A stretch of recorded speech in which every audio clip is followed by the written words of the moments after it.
লাইফে first time যখন কোনো কিছু বানানোর ট্রাই করি আর সেটা যদি পারফেক্ট হয় তাহলে কিন্তু ভালো লাগা অনেক গুণ বেড়ে যায়। আমার অনেক দিনের ইচ্ছা যে আমি বাসায় চিতই পিঠা বানাবো।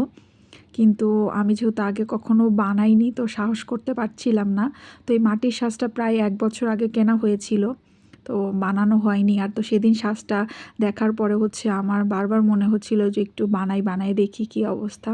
তো আজকে আমি হচ্ছে অল্প করে চাল ভিজিয়েছিলাম।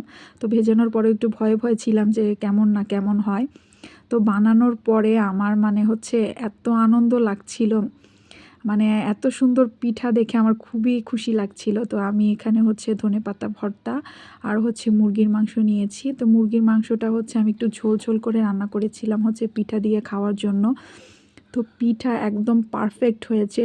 মানে আমি ফার্স্ট টাইম যে একটা ভয়ে বানিয়েছিলাম যে পিঠাটা কেমন হবে। ভেবেছিলাম যে আমি বানাতে পারবো না, ভালো হবে না। কিন্তু মানে এত সুন্দর পিঠা দেখে আসলে আমার খুবই খুশি লাগছিল। আমি একদম অল্প পরিমাণে বানিয়েছিলাম।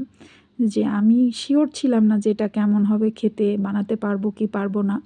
তো নেক্সট টাইম যখন হচ্ছে আমি বানাবো তখন একটু বেশি করেই বানাবো।